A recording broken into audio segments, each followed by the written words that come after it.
Released on the 17th of February 2017, Moonlight is regarded as a modern masterpiece.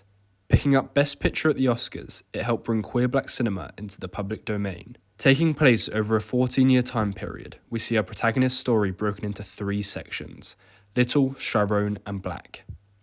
He navigates being a young queer black identity in a poverty-stricken Miami, Florida, amongst a time where there is little representation for people in a similar situation.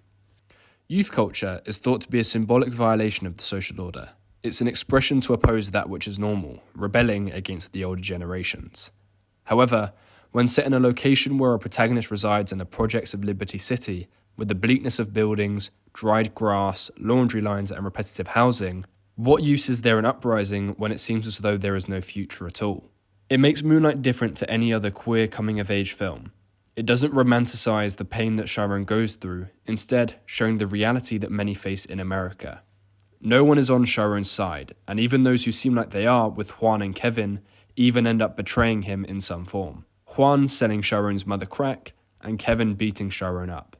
It's unlike Love, Simon or Call Me By Your Name, as our protagonist must understand who he is himself, with no constant mentor or friends to help. Whilst they only show growth of character in a short time period, Moonlight portrays its knock-on effects over a 14-year period, and how it changes a person's outlook on life. Although the film acts as though it could be set in any time period, helping represent that this is an ongoing issue, its visual style is drawn from the director's own upbringing in Miami from the 1980s through to the 1990s. In 1980s America, there was a high level of anxiety amongst the LGBT community as Reagan ignored the AIDS epidemic until the end of his term in 1985, and George H.W. Bush's lack of response to the disease. It applies to the release of the film in 2017, a year after the election of Trump, with uncertainty surrounding the future of not only the LGBT community, but also the black community with a far-right Republican in charge. With his re-election in 2024, it is more relevant now to look at the discrimination against this community than ever, and the effects it has had on the younger generation. Schools are often places with large amounts of homophobia due to the construction of masculinity within them. The Making of Men demonstrated how young men become heterosexual through gender displays. Deploying homophobia and acting tough, they simultaneously affirmed both their heterosexuality and masculinity. Due to Sharon's quiet nature, he doesn't include himself amongst the boisterous fighting, leading to the assumption that he must be gay. This causes him to be a double violation of the social order as a youth and assumed homosexual, then rejected by his peers and bullied for being different. Due to being different, he becomes an outcast, similar to that of Alike and Pariah. Although, instead of being rejected by the older generation like Alike's parents, Sharon feels as though he is rejected by everyone. Not only is he bullied by his peers, but he is neglected by his addict mother amongst the crack epidemic of the 1990s. Masculinity and violence are instilled within the youth culture of this film. One scene portrays Kevin, who previously had sexual relations with Sharon, beating Sharon up after a dare from the school bully Terrell. The willingness of Kevin to beat up a friend, Terrell's excitement from daring Kevin to do so, and Sharon's unwillingness to fall to the floor all reinforce toxic masculinity. Race and class's ability to structure gender performance prompts this ordeal. It is suitable for the characters to act in this way because it is hyper-masculine.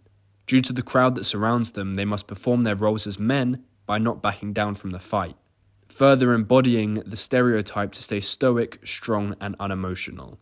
This is then further explored as Sharon lets his environment dictate his behaviour, conforming to what society expects from him and beating his bully physically, which results in him being arrested. This arrest presents a failing system, as there is no further investigation into the reasoning behind why a usually quiet kid has lashed out.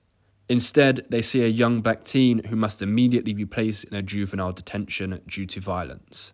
The inability for characters to be vulnerable within the film instills the idea of toxic masculinity within this younger community. The lack of vulnerability Sharon is allowed to feel leads him to create a version of himself that he can hide behind. Black is someone Sharon wishes he could be in order to feel normal. Showing a large muscular figure, thick gold chain, do-rag on his head, grills over his teeth, and working as a drug dealer, this version of Sharon is reminiscent of Juan's character and the expectations placed upon the youth in their culture. His changing confidence relates to the changing culture. After moving to a juvenile detention center in Atlanta, Georgia, the status quo surrounding Chiron changes. There are no preconceived ideas of his character, and therefore he can mold and shape himself to fit in with the rest of society. Adam Vaughan comments how Chiron is a man with no singular identity. He has to constantly perform to what culture expects of him, never allowing himself to be who he wants to be. However, we see a break in this mask after reuniting with Kevin, who himself has broken the mold, coming away from what people expected to run his own diner. Black then returns to his quiet self, closing off his body language as he reunites with one of the only people he can be vulnerable around. Within each act of the film, we see Chiron become truly vulnerable in 3 situations.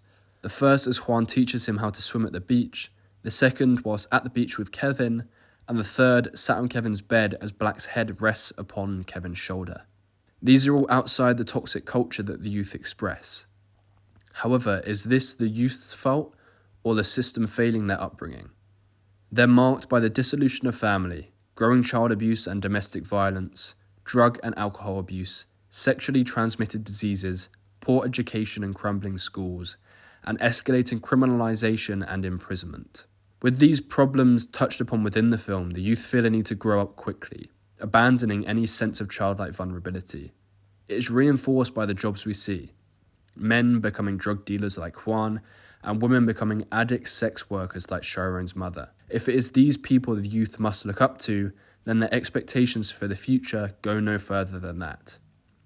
Moonlight perfectly encapsulates the experience of being a young, queer person of colour.